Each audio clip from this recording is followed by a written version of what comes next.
citizens being defrauded. By the time of the Renaissance, alchemy had become synonymous with dubious practice and black magic. Even the word itself fell out of favor. Down to about the end of the 17th century, the words alchemy and chemistry were synonymous. They were used largely interchangeably. It only comes later, in the 18th century, that the two split into pretty much their modern meanings. People began to decouple alchemy from chemistry and began to associate chemistry with the kinds of assaying and weighing and quantitative methods, and also the interest in qualities of chemicals, from alchemy, which they now started to speak of as only the transmutatory art of turning base metals into gold.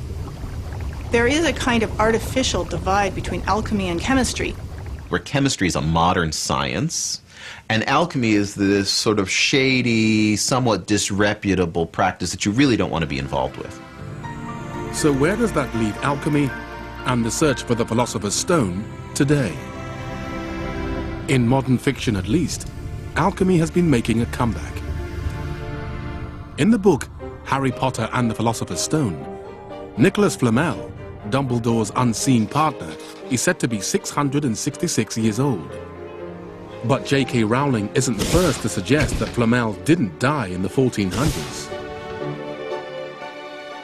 Several centuries later, there are records of him being in India and in Uzbekistan in Central Asia, and even appearing in the opera in Paris in the 1870s.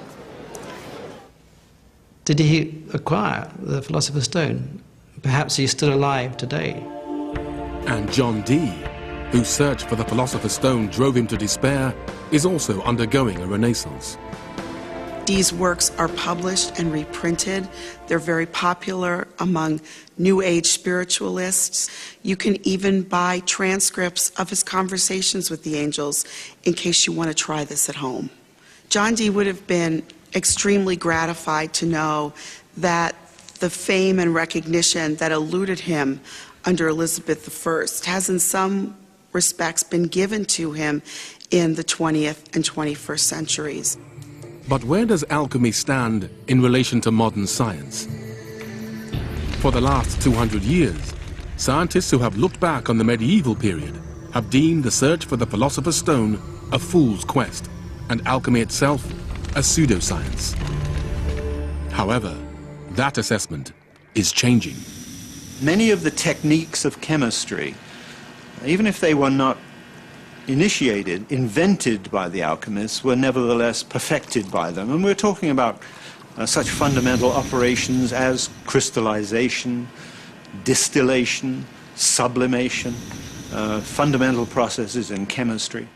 If you went into a chemist's laboratory in the middle of the 20th century, you would often see the same sorts of glassware and see the chemists doing the same sort of operations that you would have seen had you walked into an alchemist's lab in the middle of the 17th century.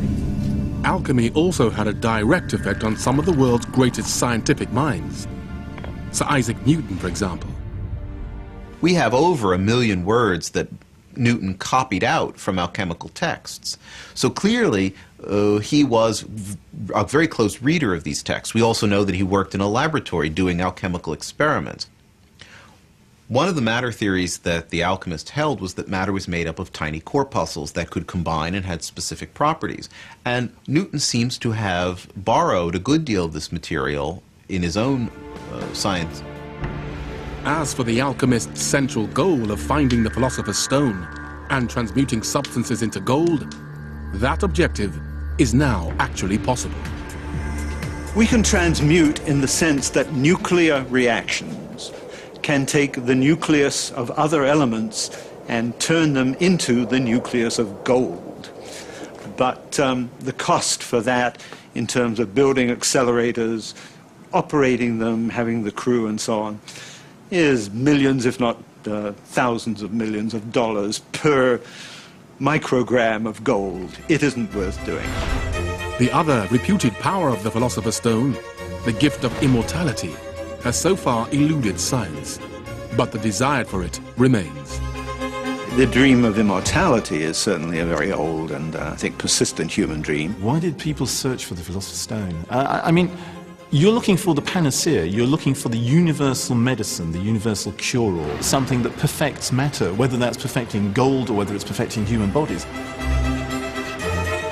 In the meantime, we focus on prolonging our lifespans, choosing to put our faith in wonder drugs, health regimes, even the possibility of reanimation. Okay, nowadays, lead into gold maybe has become oil into plastics, but the prolongation of life is still something that people are striving for nowadays, and in that way, the thread of alchemical inspiration continues. So perhaps the alchemist's dreams were not so absurd after all.